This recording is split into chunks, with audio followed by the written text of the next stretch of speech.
Welcome to Case Law Videos. Today we are going to discuss about a recent Kerala High Court order on bail. Justice P.V. Kunhikrishnan observed that simply because the case is registered under Section 420 IPC or a monetary dispute is involved in all bail applications, the notice need not be issued to the de facto complainant while considering the bail applications by the courts.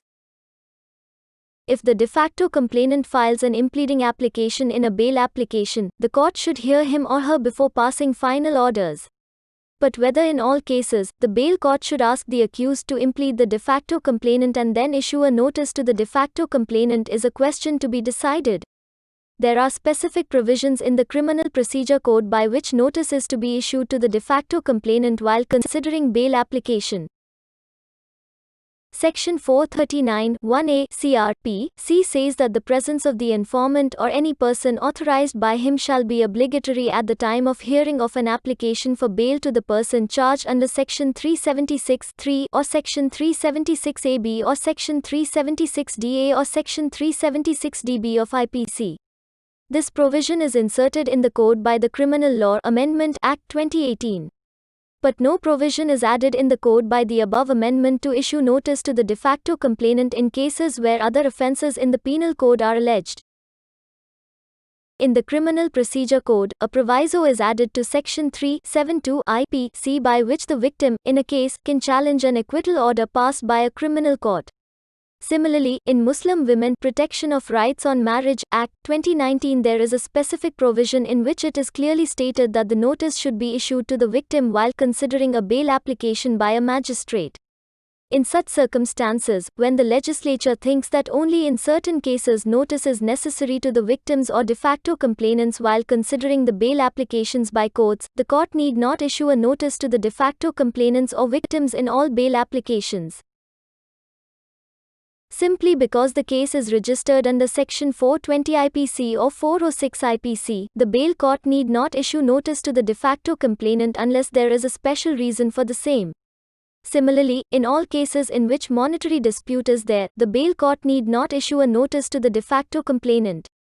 Bail court is not an executing court to settle money claims. When the legislature says that notice to the de facto complainant is necessary only in certain cases, the court need not issue a notice to the de facto complaint in all bail applications. It is the legislative mandate to decide bail applications in such cases after hearing the public prosecutor. Of course, there is a discretion to the bail court to decide whether notice is to be issued to the de facto complainant or victims in the facts and circumstances of a particular case. Considering the facts and circumstances of each case, the court can decide whether the notice is to be issued to the de facto complainant. Simply because the case is registered under Section 420 IPC or a monetary dispute is involved in all bail applications, the notice need not be issued to the de facto complainant while considering the bail applications by the courts. The legislature insists that a bail application should be considered by the court after hearing the public prosecutor. When such a mandate is there from the legislature, the court need not issue a notice to the de facto complainant unless the facts and circumstances of that case compel the court to issue a notice to the de facto complainant. There is no prohibition in issuing notice to the de facto complainant while considering the bail application. There is no prohibition in hearing a de facto complainant if a de facto complainant or victim file a petition for impleading in the bail application and request for a hearing while considering the bail application. In such cases, the court can allow the same. But the court need not issue a notice to the de facto complainant suo motu, or direct the accused to implead the de facto complainant in a bail application, except in cases in which the Criminal Procedure Code and other acts insist so, or the bail court feel that the de facto complainant is also to be heard in the facts and circumstances of that case. The admitted case is that there is a violation of an agreement entered between the de facto complainant and the accused. It is also the prosecution case that there is some amount due to the de facto complainant from the accused. Whether the violation of an agreement or non-payment of balance amount due to the de facto complainant amounts to an offence under Section 420 IPC or 406 IPC is a matter to be investigated by the investigating officer.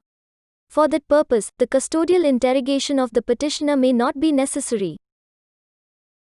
Subscribe this channel and press bell icon or visit www.caselaw.in for more case law videos.